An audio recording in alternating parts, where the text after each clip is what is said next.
अस्सलाम वालेकुम मेरे दोस्तों, उम्मीद है आप सब खैरियत से होंगे। मेरे दोस्त, आज एक बार फिर मैंने अपने प्यारे शराज भाई को यहाँ मदऊ किया है। इनका मैं बहुत शुक्रगुजार हूँ कि हर आवाज़ पे खड़े रहते हैं, लोगों की मदद के लिए खड़े रहते हैं। और मैंने अपने प्यारे भाई शराज भाई ने मुझे इंट्रोड्यूस कराया। मेरे प्यारे भाई, हम इन्हें प्यार से भट्ट साहब कहते हैं। ये झेलुम से ताल्लुक़ रखते हैं, इनको भी बुलाया। ये भी यहाँ पर टैक्सी चला रहे हैं, तो आप लोगों को आज सारी इन्फॉर्मेशन दी जाएगी टैक्सी के हवाले से। वीडियो शुरू करने से पहले सबसे पहले मैं शराज भाई का बहुत बहुत शुक्रिया अदा करूँगा, वो इस सिलसिले में क्योंकि आपको पता है कि अभी कुछ दिनों पहले मेरे पास एक फ़ैमिली का फ़ोन आया था और कोई साहब जो थे वो पुर्तगाल में उनको ब्लैकमेल करने की कोशिश कर रहे थे। उनके हस्बैंड उनके साथ थे, बहुत प्रॉब्लम कर रहे थे। तो जिसकी वजह से हमने जब सारा सर्किल घुमाया, मैंने शराज भाई से ये सारी बात बताई, तो शराज भाई ने अपने जितने रेफरेंसेस लगाए, तो अल्हम्दुलिल्लाह यहाँ लिस्बन से 4 घंटे का रास्ता था उस फैमिली का।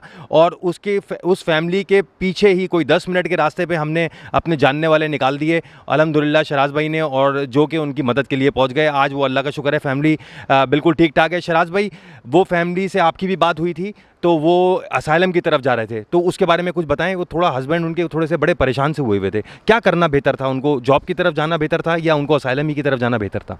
देखिए, हर बंदे का अपना ओपिनियन है, लेकिन अगर आप किसी ऐसे कंट्री में जहाँ पे आपको डॉक्यूमेंट नहीं मिल सकते, जैसे आप जर्मनी की बात करें, फ्रांस है, बेल्जियम है, कनाडा, अमेरिका है, वहाँ पे आप असाइलम की तरफ जाएं तो अच्छी बात है। लेकिन पुर्तगाल एक ऐसी जगह है जहाँ पे आपको बगैर असाइलम के आपको डॉक्यूमेंट मिल जाते हैं। तो मेरा अपना पर्सनल ओपिनियन है कि यहाँ पे रहते हुए आपको कभी भी असाइलम की तरफ नहीं जाना चाहिए, क्योंकि आपको लीगल तरह से जॉब मिल जाती है, आपको डॉक्यूमेंट मिल जाते हैं। क्योंकि असाइलम लेके आप मतलब एक टाइम तक बाउंड हो सकते हैं, आप पाकिस्तान नहीं जा सकते, क्योंकि आपने जो उनको जो भी रीज़न दिया कि मुझे पाकिस्तान में जान का ख़तरा है या जो भी है। तो मेरा पर्सनल ओपिनियन ये है कि किसी भी बंदे को पुर्तगाल के अंदर कभी भी असाइलम की तरफ नहीं जाना चाहिए। ठीक है। अच्छा शराज भाई, अगर ये फैमिली असाइलम ले लेती, ठीक है, वो उनके पास पैसे नहीं थे और वो असाइलम लेना चाह रही थी सिर्फ घर के लिए और खाने के लिए, अगर वो ये कर लेती तो क्या उनकी इमिग्रेशन पे कोई फ़र्क पड़ता, जो कि उन्होंने फ़ाइल लॉक करवाई हुई थी, या केस इस तरह चलता रहता? देखिए, जितना मुझे पता है कि पुर्तगाल के अंदर रहते आप 2 प्रोसेस एक साथ नहीं चला सकते। तो कुछ लोग कहते हैं कि जी आप फॉर द टाइमिंग अपनी आसानी के लिए आप असाइलम डाल दें और उसके बाद आप अपनी फ़ाइल भी लॉक कर दें, असाइलम भी साथ चलता रहे, फ़ाइल भी साथ चलती रहे, और कुछ अरसे के बाद जाके अब आप जब थोड़े सेटल हो जाएं तो असाइलम को कैंसिल करवा लें। लेकिन आपको पता है कि असाइलम कैंसिलेशन के लिए भी आपको पूरा प्रोसेस करना पड़ेगा, आपको उनको रिक्वेस्ट करनी पड़ेगी, फिर वो प्रोसेस कैंसिल करेंगे। तो मतलब मैं तो कभी भी किसी को रिकमेंड नहीं करूँगा कि आप असाइलम की तरफ जाएँ, मतलब ये मेरा ओपिनियन है। ठीक है। अच्छा, हमारे पाकिस्तानी थोड़े बदनाम भी तो हुए हैं, क्योंकि मैं एक पुर्तगीज़ लड़की से मिला यहाँ पे, तो उसने मुझसे पूछा कि तुम कहाँ से हो, मैंने बताया पाकिस्तान से हूँ। तो कह रही है तुम्हारे मुल्क में मसला क्या है, मैंने कहा कोई मसला नहीं है। तो उसने मुझे इंग्लिश जानती थी, अच्छी बोल रही थी, पढ़ी लिखी लड़की थी, तो कह रही है कि मैंने वहाँ पर काम कर चुकी हूँ जहाँ पे यहाँ पे कैंप होते हैं लिस्बन में। कह रही है तुम्हारे मुल्क का हर दूसरी फैमिली आगे यहाँ पे असाइलम लेती है। मुझे बड़ा एम्बेरस फील हुआ।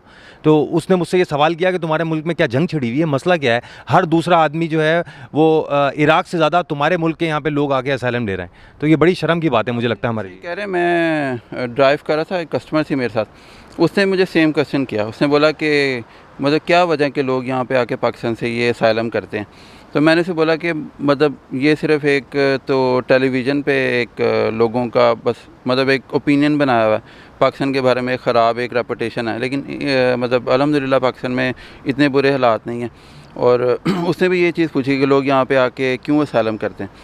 तो मैंने से बोला कि ये एक इंडिविजुअल फेल है, मतलब ये मतलब कंट्री वाइज ऐसा कोई मसला नहीं, हर बंदे का अपना एक इंडिविजुअल है, तो आप उसको एज ए इंडिविजुअली ट्रीट करें। जी जी, मुझे ऐसा लगता है कि हमारे लोगों में ना वो बेनिफिट खाने की बहुत ज़्यादा आदत है। जैसे तो वो ये चाहते हैं कि अपनी जेब से कोई ना कुछ ना देना पड़े और जाके अपने मुल्क को बदनाम करो, असाइलम लेके बैठ जाओ। मैं लोगों को शराज भाई हमेशा मना करता हूँ असाइलम की तरफ ना जाएं, हमारे मुल्क की रेपुटेशन भी इस तरह ख़राब होती है।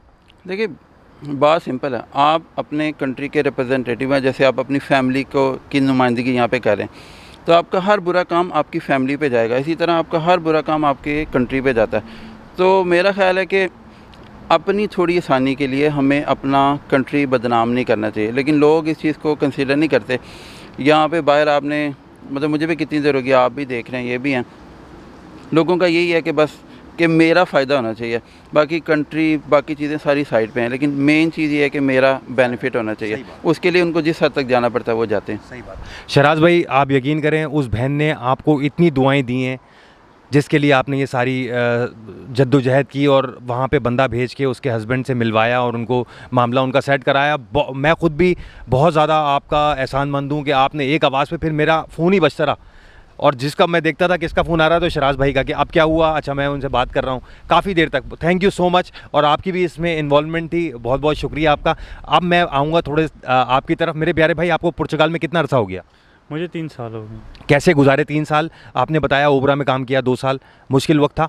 जी, बहुत ज़्यादा मुश्किल होता, यानी 1 घंटा सफ़र करके जाना पड़ता था, फिर उसके बाद कंस्ट्रक्शन का काम करके फिर वापस आपने घर आने, तो फिर उसके बाद अपना खाना वगैरह और कपड़े धोने और ये मतलब मामलात। लेकिन अल्हम्दुलिल्लाह अल्लाह का शुक्र है कि आज अल्लाह ने इस तरह अच्छी जॉब दे दी है। माशाल्लाह। अच्छा भट्ट साहब, आप टैक्सी चला रहे हैं, ठीक है, विच इज़ वेरी नाइस, ये सबसे अच्छा काम है यहाँ पे। आपने आफ्टर टीआरसी टैक्सी को इंतखाब किया, बिफोर टीआरसी आप टैक्सी नहीं चला सकते इस कंट्री में, ऐसा ही है?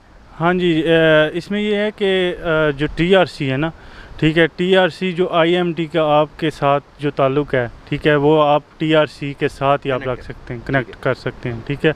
अगर आपके पास रेजिडेंस कार्ड है तो आपको लाइसेंस मिलेगा, ठीक है।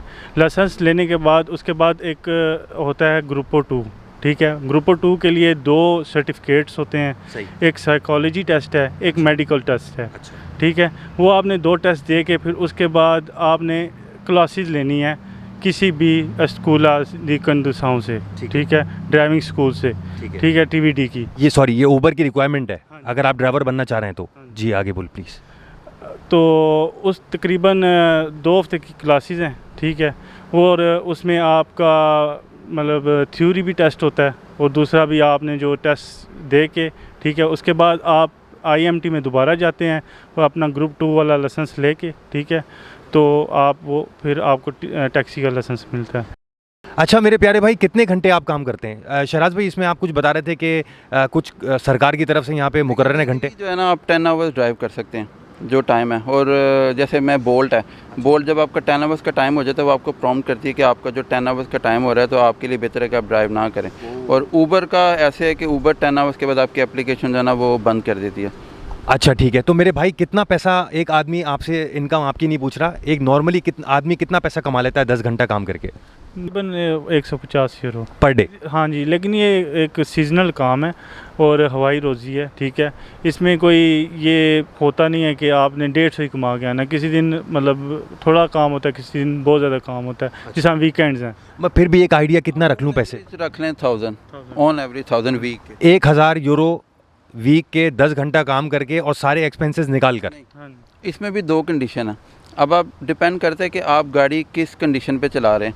मार्केट में डिफरेंट तरह के रेट्स एप्लीकेबल हैं। जैसे आपने रेंट पे गाड़ी लिया, आपने वीकली 250 240 पे करना है, बाकी पेट्रोल आपने खुद पे करना है, मेंटेनेंस कंपनी पे करती है, और आपने जितना कमाया उसमें से रेंट आपने पे कर दिया। दूसरी कंडीशन ये है कि लोग क्या करते हैं कि 45 और 55 पे काम करते हैं। मतलब अगर आपने 1000 कमाया उसमें से 45% आपका, उसके अंदर मेंटेनेंस, फ्यूल, सारा कुछ वो ओनर का। और कुछ बहुत रेयर केसेस में 40-60 भी है, जिसमें आपने जो कमाया 40% ओनर का, 60% जो है ना वो ड्राइवर का। और उस ड्राइवर उस 60% में से उसने फ्यूल भी उसी ने पे करना है और मेंटेनेंस हमेशा कंपनी की होती है। ज़बरदस्त। अच्छा शराज भाई, मुझे ये बताएं, मेरे पास फॉर एग्जांपल यहाँ पे मुझे बहुत सारे लोगों की कॉल्स आ रही है, पाकिस्तान, इंडिया, बांग्लादेश, नेपाल। वो ये बोलते हैं यार हमारे पास एक मिसाल है 50 लाख रुपए हैं, टीआरसी नहीं है, पुर्तगाल उतर गए, एज ज़्यादा है 50 साल, मजदूरी कर नहीं सकते, 50 लाख मौजूद हैं, तो क्या वो टैक्सी ख़रीद कर ऊबर में लगा सकते हैं बगैर टीआरसी?